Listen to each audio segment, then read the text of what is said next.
ஓம் குரு பிரம்மா குரு விஷ்ணு குருதேவோ மகேஸ்வரः குரு சாட்சாத் பரபிரம்மா தஸ்மை ஸ்ரீ குருவே நமः. அன்பு தமிழ் நெஞ்சங்களுக்கு ஆஸ்ட்ரோ தமிழ் ராஜா சேனலின் சார்பாக இனிய வணக்கங்கள். இன்றைய பதிவில் வாக்கியப்படி வாழ்வு கிடைக்க போகிறது தனுசு ராசியில பிறந்தவங்களுக்கு. காரணம் சனி பெயர்ச்சி. சங்கடம் தீர்க்கும் இந்த சனி பகவான் உங்களை விட்டு விலக போகிறார் முழுமையாக. திருக்கணிதப்படி ஏற்கனவே சனி பெயர்ச்சி நடந்துட்டாலும் இப்போதான் வாக்கியப்படி சனி பெயர்ச்சி நடக்கிறதால முழுமையாக உங்களுக்கு 7.5 சனி காலமானது முடிந்து விட்டதுங்க. அதை பத்தி தான் பார்க்க போறோம். சனி பெயர்ச்சி பலன்கள் தனுசு ராசியில பிறந்தவங்களுக்கு எப்படி இருக்க போகுது? பதிவினை முழுமையாக பாருங்க. பதிவு பிடிச்சிருந்தா லைக் பண்ணி கமெண்ட் பண்ணி மற்ற நண்பர்கள் உறவினர்கள் பயன்பெற அவங்களுக்கும் ஷேர் பண்ண மறந்துடாதீங்க. இதுவரை நம்முடைய ஆஸ்ட்ரோ தமிழ் ராஜா சேனலை சப்ஸ்கிரைப் பண்ணாத நண்பர்கள் சப்ஸ்கிரைப் பண்ணி கூடவே தெரிகிற பெல் ஐகானை கிளிக் பண்ணி ஆல் ஆப்ஷன்ஸும் செலக்ட் பண்ணி வச்சுக்கோங்க. தனுசு ராசியில பிறந்த நண்பர்களே, வாக்கியப்படி டிசம்பர் மாதம் 20ஆம் தேதி சனி பகவான் மகர ராசியிலிருந்து பெயர்ச்சியாகி கும்ப ராசிக்கு செல்கிறார். திருக்கணிதப்படி ஏற்கனவே நடைபெற்றாலும் வாக்கிய முறை என்பது இயற்கையாகவே உங்களுக்கு ஒரு முழுமையான யோக பலன்களை கொடுக்க போகுது. தனுசு ராசியில பிறந்தவங்களுக்கு திருக்கணிதம் வாக்கியம் ரெண்டுமே ஒரு குழப்பத்தை தந்திருக்குங்க.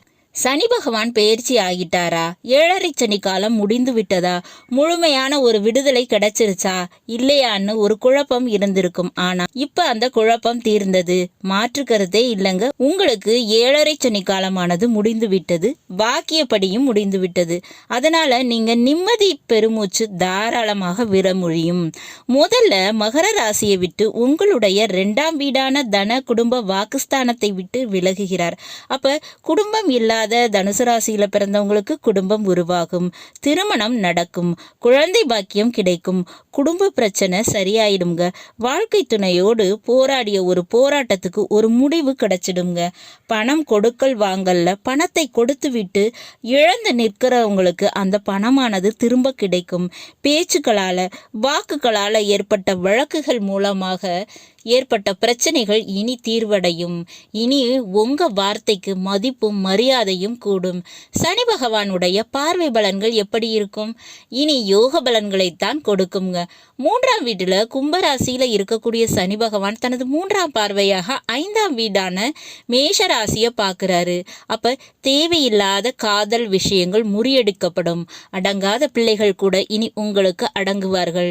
தெய்வ வழிபாடு நிச்சயமா மேலோங்குங்க. அரசியலில் மக்கள் செல்வாக்கு உங்களுக்கு கிடைக்கும். பிரபலமாகக்கூடிய யோகம் உண்டுங்க. பிரபல யோகத்தினை நீங்க அனுபவிக்க போறீங்க. இதுவரை இல்லாத அளவுக்கு உங்களுடைய திறமைகள் வெளியே தெரிய வரும். அதனால நீங்க வேலை பார்க்கும் இடத்துல மற்றவங்களுக்கு உங்களுடைய முகம் தெரிகின்ற அளவுக்கு பிரபல யோகத்தினை சனி பகவான் நிச்சயமா கொடுப்பாருங்க. மேலும் சனி பகவான் 7ஆம் பார்வையாக உங்க தனுசு ராசிக்கு 9ஆம் வீடான சிம்ம ராசியை பார்க்கறாரு. அப்ப உங்களை விட வயதுல மூத்தவங்க கூட உங்களுடைய உதவியை எதிர்பார்த்து காத்திருப்பாங்கங்க. அரசு தரப்புல ஏற்பட்ட பிரச்சனைகள், அரசு தண்டனை வழக்குகள் இதெல்லாம் முறியடிக்கப்படும். 10ஆம் பார்வையாக விருச்சக ராசியை பார்க்கிறாரு சனி பகவான். உங்க தனுசு ராசிக்கு அது 12ஆம் வீடு. விரயத்தினை பார்த்து அழைக்கிறார். விரயம் காலியாகிறது. விரயம் இனி இல்லைங்க. இனி வருவதெல்லாமே லாபம் தாங்க. முயற்சி ஸ்தானத்துல சனி பகவான் அமர்ந்திருக்காரு. அதனால உங்களுடைய முயற்சிகள் எல்லாமே உங்களுக்கு வெற்றியை கொடுத்துடும். விஜயஸ்தானத்துல சனி பகவான் அமர்ந்திருக்காரு. காரிய ஜெயம் நிச்சயமா உண்டு.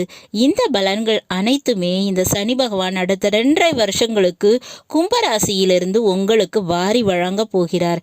7.5 சனி காலம் நிச்சயமா முடிந்து விட்டது. இந்த சமயத்துல நீங்க சனி பகவானுடைய வழிபாடு கண்டிப்பா பண்ணணுங்க. உடல் ஊனமுற்றோர், நோயாளிகள் இவங்களுக்கு உதவி செய்யுங்க. ஆதரவற்றோருக்கு நிச்சயமா ஆதரவு கொடுங்க. உங்களுக்கு சனி பகவான் பல விதங்களிலும் யோக பலன்களை அள்ளித்தருவார். இதில் சந்தேகம் இல்லை. நல்லது நண்பர்களே, இந்த பதிவில் நாம தனுசு ராசியில் பிறந்த நண்பர்களுக்கு இந்த திருக்கணிதப்படி நடக்கக்கூடிய சனி பெயர்ச்சியினுடைய பலன்கள் குறித்து பார்த்த பதிவு உங்களுக்கு பிடிச்சிருக்கும்னு நினைக்கிறேன். பிடிச்சிருந்தால் லைக் பண்ணி கமெண்ட் பண்ணி மற்ற நண்பர்கள் உறவினர்கள் பயன்பெற அவங்களுக்கும் ஷேர் பண்ண மறந்துடாதீங்க. இதுவரை நம்முடைய ஆஸ்ட்ரோ தமிழ் ராஜா சேனலை சப்ஸ்கிரைப் பண்ணாத நண்பர்கள் சப்ஸ்கிரைப் பண்ணி கூடவே தெரியுற பெல் ஐக்கானை கிளிக் பண்ணி ஆல் ஆப்ஷன்ஸும் செலக்ட் பண்ணி வச்சுக்கோங்க. மீண்டும் ஒரு நல்ல வாய்ப்பினில் உங்கள் அனைவரையும் சந்திக்கிறேன். அதுவரை ஆஸ்ட்ரோ தமிழ் ராஜா சேனலின் சார்பாக அன்பு கலந்த வணக்கங்கள். நன்றி.